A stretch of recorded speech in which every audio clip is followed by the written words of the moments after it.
लाडक्या बहिणींनो, आता मोठी बातमी समोर येत आहे। लाडकी बहीण योजनेचे तब्बल 3 महिन्याचे पैसे एकदम खात्यात जमा होण्याची जोरदार चर्चा सुरू झाली आहे।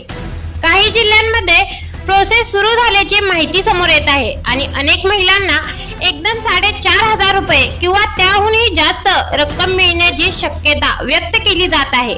मग नेमके पैसे कधी येणार, किती येणार आणि कोणाला मिळणार, संपूर्ण माहिती शेवटपर्यंत नक्की पहा। मुख्य बातमी, राज्य सरकारच्या लाडकी बहीण योजनेअंतर्गत पात्र महिलांना दरमहा 1,500 रुपये दिले जात आहेत।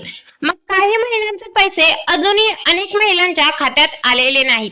याच पार्श्वभूमीवर आता मोठी अपडेट समोर येत आहे की थकीत असलेले 2 ते 3 महिन्याचे पैसे एकदम जमा होण्याची शक्यता आहे।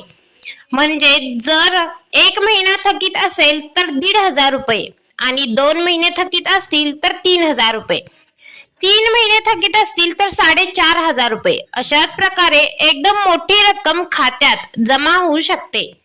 पैसे कधी येणार? सध्या मिळालेल्या माहितीनुसार महिन्याच्या शेवटच्या आठवड्यात किंवा पुढील महिन्याच्या पहिल्या आठवड्यात पैसे जमा होण्याची शक्यता सांगितली जात आहे।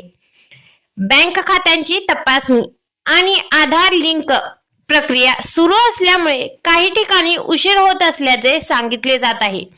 महत्त्वाची बातमी, लाडकी बहीण योजनेचे पैसे येण्यासाठी या गोष्टी आवश्यक आहेत। आधार कार्ड बँकेशी लिंक असणे, डेबिट चालू असणे, अर्ज मंजूर असणे, बँक खाते सक्रिय असणे। जर या गोष्टी संपूर्ण असतील तर पैसे थेट खात्यात जमा होणार आहेत। मोठा मुद्दा, अनेक महिलांनी सांगितले आहे की मागील काही महिन्यापासून पैसे आले नाहीत, त्यामुळे आता सरकारकडून एकदम मोठा हप्ता जमा केला जाऊ शकतो, अशी चर्चा सुरू आहे। काही ठिकाणी लिस्ट अपडेट करण्याचे काम सुरू असल्याची माहिती सुद्धा मिळत आहे। तपासणी कशी करावी? तुमचे पैसे आले की नाही हे असे तपासा। बँक पासबुक अपडेट करा, मोबाईलवर SMS तपासा, बँक ॲप तपासा, CSC सेंटरवर तपासणी करा। तर लाडक्या बहिणींनो, लक्ष ठेवा, कधीही तुमच्या खात्यात 3 ते 4,500 रुपये जमा होऊ शकतात। अनेक महिलांना एकदम 3 महिन्याचे पैसे मिळण्याची शक्यता आहे, त्यामुळे बँक खाते नक्की तपासा। आणि अशीच लाडकी बहीण योजनेची ताजी अपडेट मिळवण्यासाठी चॅनलला सबस्क्राईब करा।